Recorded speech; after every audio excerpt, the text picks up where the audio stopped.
प्रभु की नाम की महिमा हो। सबको जय मसीह की। परमेश्वर ने इस सुंदर अवसर दिया है परमेश्वर की उपस्थिति में फिर से एक और बार आने के लिए। प्रभु ने इस अवसर दिया, परमेश्वर की धन्यवाद हो।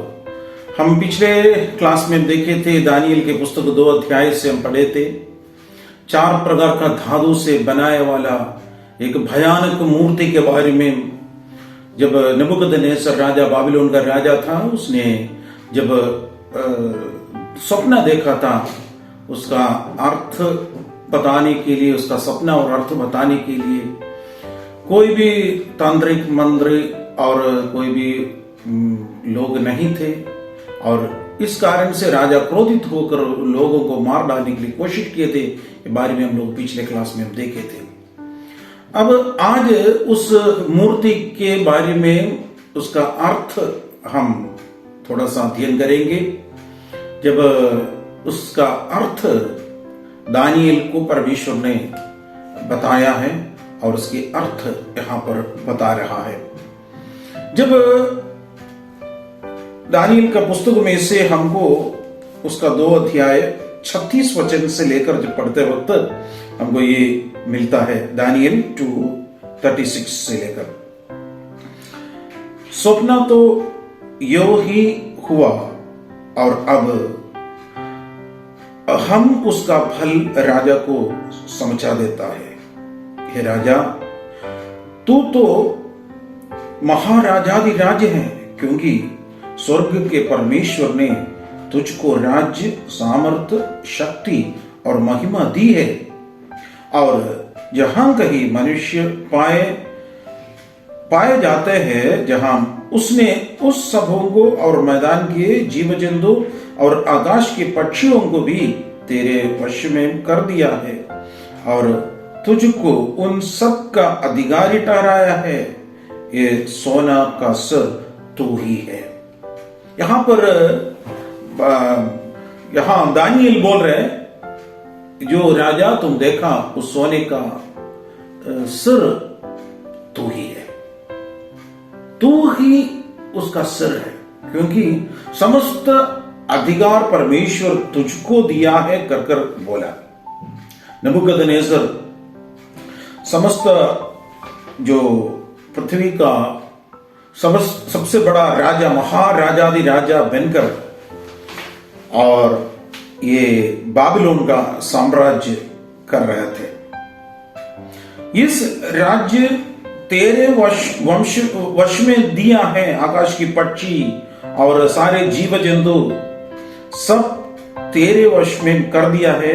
ये सोने का सिर तू ही है कर यहां पर बताया, क्योंकि इस 4 धातु में से सबसे कीमती वाला धातु सोना था। और परमेश्वर कहा, हे राजा, तुम कितना भी ऊंचे पद पर भी हो, लेकिन एक दिन तुम्हारा राज्य भी अस्त हो जाएगा, खत्म हो जाएगा। ये बहुत बड़ी एक अद्भुत बात है। नबूकदनेस्सर का मृत्यु के बाद उसका बेटा आए थे और उसके पोता आए थे।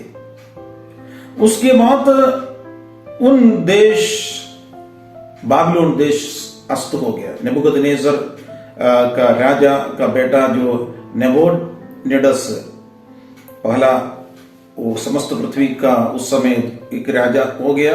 उसके बाद बेलशस्सर उसका पोते थे, वो प्रांत का राजा थे। जब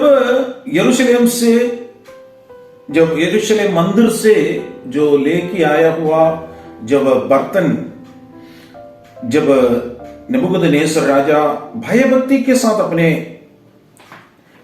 जो मंदिर में रखे थे, उसको इस्तेमाल नहीं किया, लेकिन उसका पोता बेलशस्सर जब आ गया, उसने उस परमेश्वर का मंदिर का पात्र, बर्तन के अंदर, और उसने और उसका जब पत्नियां और बाकी जो अधिपति लोग सब मिलकर उसके अंदर दाखमधु यानी दारू वो पिए थे। और उसके पीने के समय पर परमेश्वर का हाथ वहीं पर आया। मैंने तकेल उफर से मैं तुझे तराजू में तोल कर देखा है, तुम कमजोर पाया है, इसलिए मैं तुम्हें तुम्हारा राज्य खत्म कर कर मेदी और पर्शिया राज्य को दे रहा हूं कर बोला। उसी रात में जब परमेश्वर का हाथ उस दीवार पर आए थे, उसी समय ये राज्य अस्त होगा कर बताया। उसी समय पर जब मेद्य राज्य दारियुश दारू कर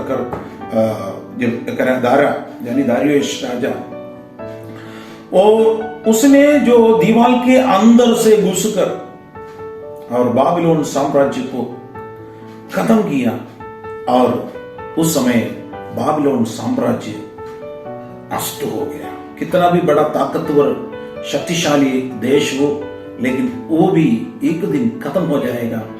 कारण यहां पर देख सकते हैं, एक व्यक्ति के अंदर का घमंड, उस बेलशस्सर के अंदर का जो घमंड के वजह से उसका राज्य, उसका देश, उसका साम्राज्य अस्त हो गया। कितना भी मनुष्य, कितना भी बड़ा ताकतवर हो, परमेश्वर के राज्य के सामने, परमेश्वर के नजर के सामने सारे साम्राज्य वहीं पर अस्त होगा, घमंड को अस्त होगा। हिस्ट्री यही कह रहे थे, इतिहास यही कह रहे थे, बाबिलोन साम्राज्य खत्म हो गया। उस समय नबूकदनेस्सर को परमेश्वर ने जो बताया हुआ स्वप्न अब हमारे लिए एक इतिहास का भाग बन गया। और परमेश्वर हमें सहायता करिए, हमारे अंदर कभी भी घमंड की भावना ना आए, परमेश्वर के सामने हम नम्र दीन बनकर बने। परमेश्वर में आशीष